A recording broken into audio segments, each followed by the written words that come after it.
Welcome, everybody, to Crossing the Line, where each week we dig into the latest news on the economy, housing, and all other kinds of cool stuff out there. It's March 18th on a Monday, not a bad day outside, and this is our 17th episode. We're just 17, and you know what that means. See, I told you I was going to get song references for every number, so I didn't want to use the exact Beatle reference because... We should, every reference that you make, we should have, a little ding. We should, to counter in that, yes. Thanks, Hannah. That's Hannah, my co-pilot today. I am the aforementioned Greg Heym, chief economist here at Brown Harris Stevens, and author of The Line, and a bunch of other reports, hopefully you read. Special welcome to all the new listeners out there. We love new listeners. We love the old ones, too. Please make sure to like and subscribe this and all the fantastic podcasts on the More Network. They are outstanding. Plus, I randomly show up on them every now and then. So that's enough of a reason, right, Hannah, to very much to listen or watch those. I said we have Hannah here. We have Ray and Lena, as always, keeping us honest. And we're here in beautiful Studio 1873, our home, beautifully decorated by our friends at the Everset. Thanks to them.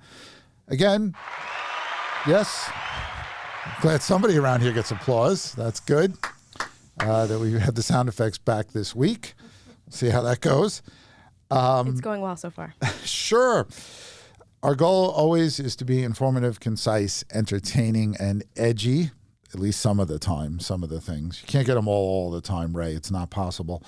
If you'd like to send questions or feedback, CTL at bhsusa.com.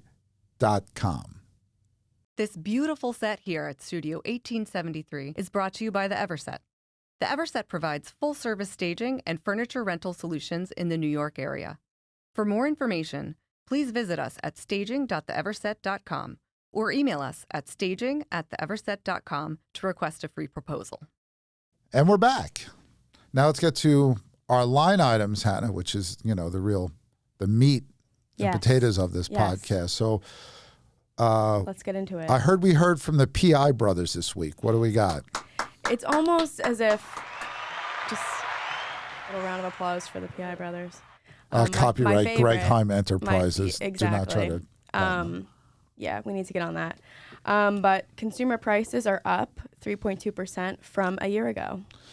Yeah, and this is obviously the inflation index that gets all the love, even though it's not the most accurate one, and it's not the one the Fed pays the most attention to, but it gets all the love from the media. And as you said, 3.2% year over year. That's the headline number. When we think about what the Fed looks at and what we care most about, it's core inflation, but we'll get to that in a minute. The overall index rose 0.4% just last month, and people say, was that high? Yeah, it is. And, although it was as expected, the year-over-year increase of 3.2% was slightly above expectations. That's okay, could be better kind of number. But when we look at core inflation, which excludes food and energy prices, that also rose 0.4% last month, but was 3.8% higher than a year ago. And both those figures were slightly higher than expected. Now, we mention this each month, but it's certainly worth repeating. Core inflation is more concerning because it's harder to get down. It's stickier. You think of things like housing, which is such a huge component of what we spend our money on. For people, some people may even approach half of their income. So we worry about that because it doesn't come down as fast.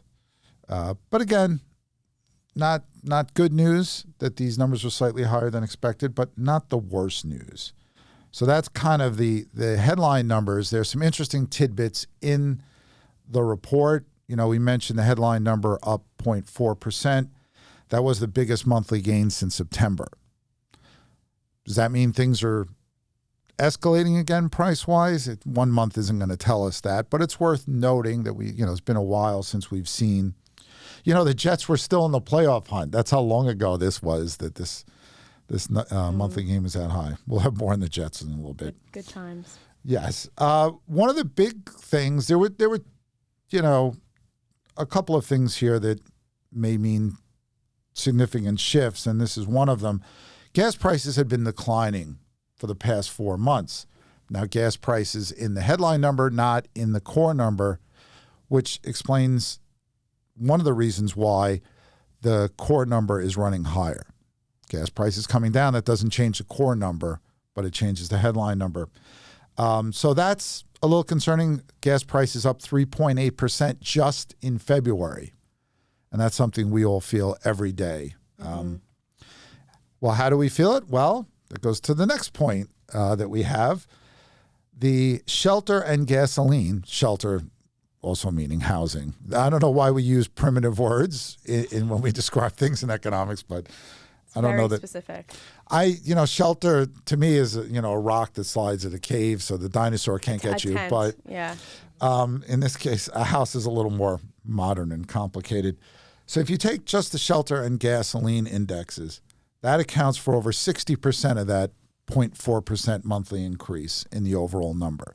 Because remember, each item has an index. They're weighted based on how much people they survey say they spend on it. And that's why housing is always a huge part of this. Maybe the best bit of good news, food prices unchanged last month. That deserves a little bit of a celebration. Just a little one. And yes, I'll take the credit for it. We talked about how people are spending the highest percentage of their disposable income on food in 30 years. And we talked about how angry Cookie Monster was about shrinkflation and his cookies. Me angry. I know I'm not allowed to do my satanic. By the way, I played this back for some people, and they said I did not sound satanic. In fact, they thought it was quite. I played this for like a 6-year-old who said it sounded like a pretty good impression of Cookie Monster. Well, you always have something to fall back on if this doesn't work out. Well, I don't know how long these people want to do like the Cookie Monster voices. I know it's weird. Once Jim Henson died, you noticed a big difference in some of the Muppets voices, right? You should see if Comedy Cellar has any open slots, and you can maybe do like a routine. I'm too good looking for voiceovers though, so I don't know if I could do a Cookie Monster. That I always tell people you have a face for radio. That used to be one of the always jokes. All right, so what's the takeaway in all this? The same takeaway we've had the last couple of months. The Fed hasn't won the war against inflation yet. A lot of progress has been made. Just go back to June of 22. Don't we all wish we could? Because that would make us all almost 2 years younger. Prices were rising at a 9% annual rate. Now it's a little over 3%. So that is certainly a lot of progress, but still way too early to expect rate cuts. Remember, the Fed is looking for a 2% annual rate of growth. They use the core PCE, or personal consumption expenditures. But if you look at the core consumer price index too, it's still significantly above. It's almost 2% higher than their target.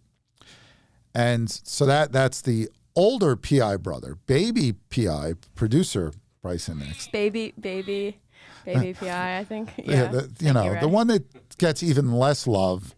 Can't even top that. Was much higher than expected last month. And that, because it comes out a couple days after, that scared the markets more than it normally would have. Because there's just another reminder that, producer price index find their way to the consumer, right? Because if I'm making tables and I have to pay more for the materials to make the tables, I'm passing that on to my customers because that's just the way the world works.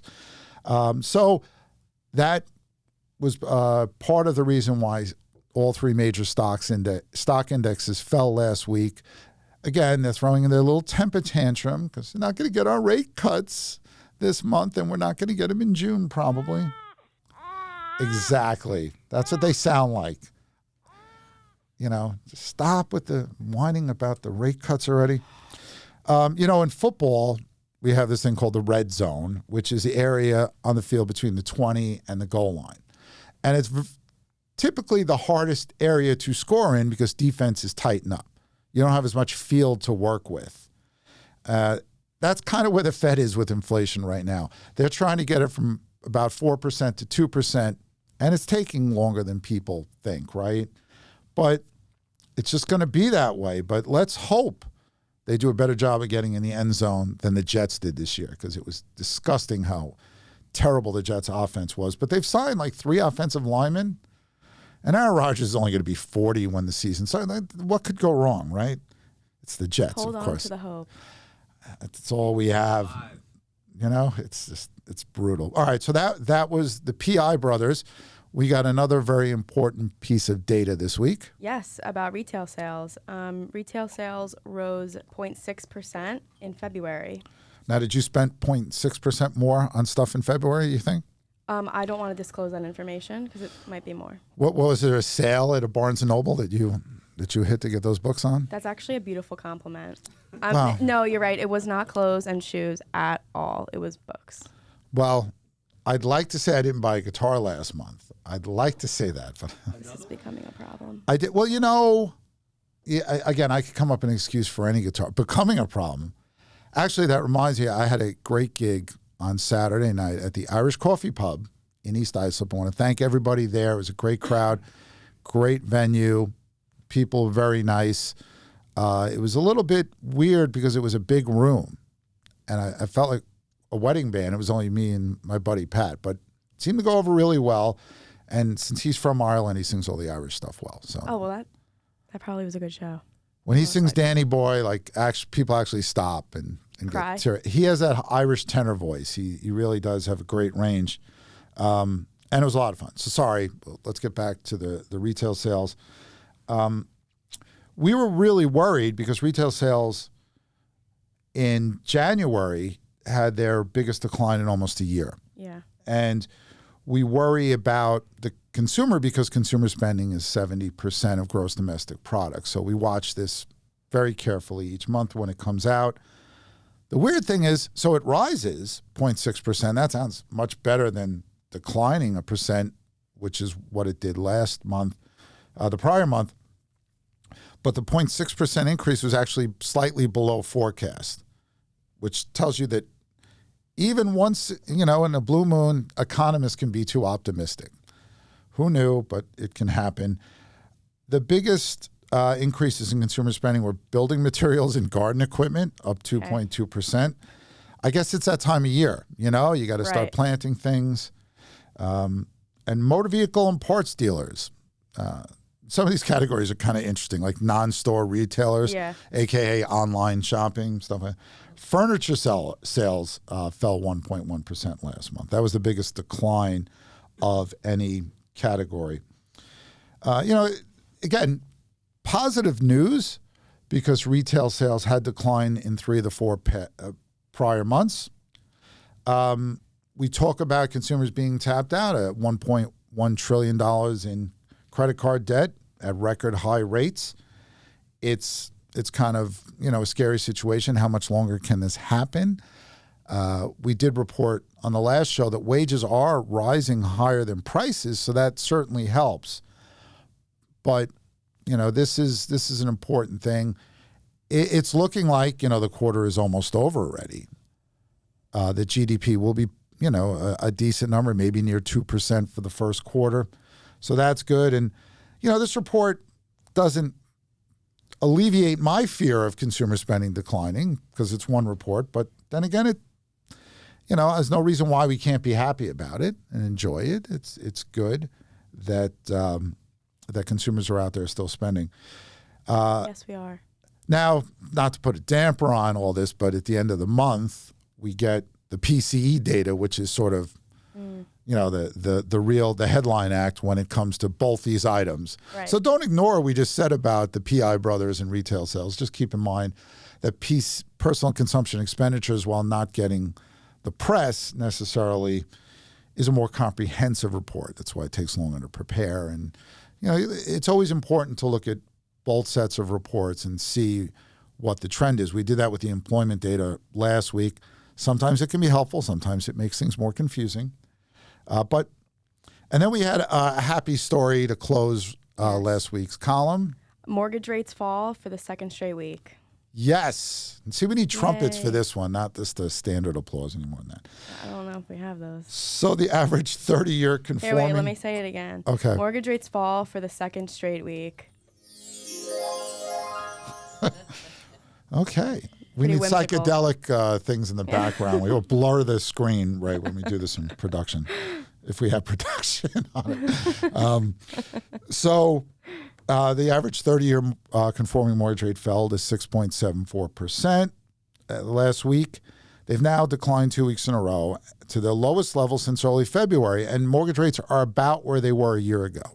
So we had talked about the concern that people weren't going to be able to afford mortgages. They would have to save up, that housing affordability, it just, hit such a low that people are very pessimistic about buying a home. But see, every time these rates go down, things get more affordable. It's not a 3% mortgage rate, but it's not a 7% mortgage rate either. And again, if a mortgage lender was here, they would remind you of two things. One, always reach out to a mortgage lender to find out what programs they have, depending on your relationship with the bank, the type of property. There's certainly different types of mortgages out there that may be better suited for you. And also remember that the spread between what you're getting on your savings and what you're borrowing at has narrowed. When mortgages were 3%, you were probably getting about 0.25% interest on your money. Now mortgage rates may be 6 3/4, but a lot of banks are giving 4 or 5% on savings. So it's a narrower spread. So that was our lineup. Not bad, 16 minutes. Not bad That's at all. good. Not bad at all. But now we need to take a quick break for this important message. What do you really need to know about buying or selling a home? First, it's serious business. And it's complicated. There's a lot of money on the table, and emotion too. You need an agent who knows the ropes. So, whether you're buying or selling your home, work with professionals who have a mastery of the craft. And we're back. And just to introduce the lineup for today, we have one article, and it's pretty important. It gets into the election that is upcoming. Election? And What election? Several. Who's running? The big one. But markets really don't seem to care too much about the presidential election right now. Right. But that could change, given the fact that we're about a half a year away. Right. And I think, and you can jump in on this, that we're already had enough of the election, and it's only March, right? We know who the candidates are going to be unless something dramatic changes. I think they've won enough primaries that they're ready to go. Do you think this changes, that there's an election coming? Is that going to change your behavior about your investments, your spending, anything like that? Personally, no, but I know that there are a lot of people out there that feel influenced by this important event for sure. But personally, no. Well, obviously, this is going to be an ugly one, right? I mean, every election we have, no matter what election, it could be dog catcher election, they all seem to get ugly. Social media doesn't help in this. And people will say things like, we've never been this divided. I don't know if that's true. I'll leave that to a history professor. We did have a civil war in this country, and we've had certain large disagreements. Thank you. And the candidates, chant there for you. as is most the case, the Democratic and Republican Party platforms can be vastly different. Right. When it comes to regulation, taxes, foreign policy, social issues, that it wouldn't make sense if they all agreed on everything. You have to have that. In the old days, we used to compromise on this stuff, but now we just seem to dig in a little bit. So far this year, stocks up big, so we like that. And Wall Street likes the economy right now. In their eyes, it's doing just fine. No recession. Looks like the soft landing is coming. Labor market's still very strong. Earnings looking good. Actually, at this point, Jerome Powell is more powerful than the current president and the other candidate because Wall Street cares more about what Jerome Powell is going to say and do than they care about President Biden or former President Trump. They're not even thinking about that. They're about now and the immediate future and right now. They want to hear those two, magic words, rate cuts. Rate cuts. Rate cuts. Not love you or anything. It's just rate cuts. That's all they want to hear. And they'll be happy. But that has them, that's number one on their priority list. They want their rate cuts. They'll worry about who wins the election later. But the question is, we have a divided government now. We have one party is not in control of everything. And that's exactly the way Wall Street likes it. Why is that? Because markets, and you see this in the housing market, they don't like uncertainty. Right. And there's no such thing as certainty in life other than I'm certain the Jets aren't going to win the Super Bowl every year. But, correct. Something that's only happened once, the odds of it happening again are probably pretty slim. And I don't think the Mets will ever win the World Series again, but I'm not a Met fan, so it doesn't faze me. So I think that, you when you have a divided government, not a lot's going to change. It's going to be hard to pass tax laws and change things dramatically. Sure. And right now, with the economy going pretty well, considering everything, Wall Street doesn't want anything to change. I mean, they would like certain things to change, but they're not going to get everything that they want.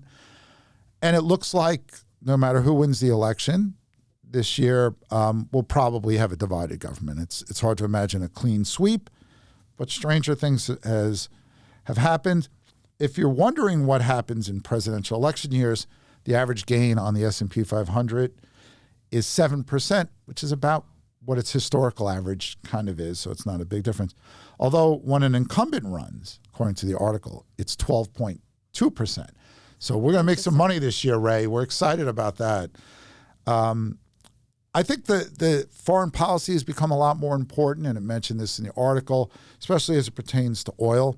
Obviously, with the war in Ukraine and the trouble in the Middle East, oil jumps to mind. Not trying to downplay the seriousness of those wars and the lives lost, right. Just sticking to the economic consequences.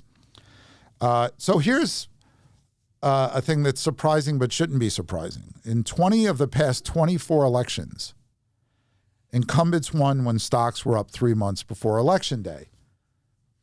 When you think about it, why wouldn't they have won? Because if stocks are up 3 months before Election Day, that typically means the economy is doing well. Correct. And as you remember, James Carville, who was Bill Clinton's top strategist, coined the phrase, "It's the economy, stupid." And, because George Bush that should be put on a plaque and sold at TJ Maxx. Well, that also makes us economists feel like we're more powerful. So, but TJ Maxx. Yeah, Can like we you see those upscale signs. it like to Target or something like that? No, because it's like you get those like plaques that are like, I'd rather be at the beach, and they sell Kohl's it. has those too. They sell it. Do they really? They have those picture frames where it I says, do have some Kohl's cash that I have to use. it says all because two people fell in love, and then you're supposed to put like the That's family beautiful. photos. Right? It's Wow. nice. But if the economy's doing well, it's hard for an incumbent president to lose. People want more of the same. But again, it's not 3 months before the election day. So one of the things I get asked is how the housing market does during presidential election years. And, I don't put a lot of stock in this because it's not just an election that is happening right now. There's two wars going on. If you go back to the last couple of elections in 2020, COVID was raging. Right. If you go back to when Barack Obama was elected, the financial crisis had, wreaked havoc on markets and the economy. If you go back to when George W. Bush was elected, the tech bubble had burst and we were about to go into recession. And even, Bill Clinton was a surprise winner because, Bush was so popular after the first Gulf War because it was over so quickly that he forgot the economy is what really matters because James Carville hadn't told him that yet. So I don't think these things happen in a vacuum. I would be surprised if I found somebody who said they didn't buy a house because so-and-so won the election, or in some cases, maybe they made good on that promise to move to Canada. I don't know. But they still had to sell a house to do that. I think that people, especially buying a home, which is a long-term decision, you're making that based on long-term thoughts. Are we going to stay in this area? Do we like the house? True. Are we going to raise kids here or start a business here? Whatever you're going to do, I would be very surprised if the winner of a presidential election would sway that decision. So it is really all about the economy that will drive housing prices. And in our market right now, we keep talking about it's all about supply or lack thereof. Rates are going to continue to come down at an uneven pace this year, but we'll see what happens to housing prices across the country because inventory is still so low. Unless we can find a way to get more of it, I mean, home building needs to pick up more, but it seems like we always say that. And another thing people forget is this thing called scrappage. Homes only last a certain amount of time. Now, again, we joked about my home being 70 years old, but, at some point, homes have to be rebuilt. Right. And we keep homes here longer than other countries. Some countries, it's 10, 15 years and they're taken down. That's a shame. It's just they're built differently, that's all. That just probably makes them so expensive here, they actually last. Well, that's our thoughts on all these things this week. We want to thank everybody for joining us. We want to thank the Everset again for helping support the show and giving us nice furniture. Thank you. Yes. And we want to thank everybody for tuning in or listening. And we hope to see you next week. Have a great week, everybody.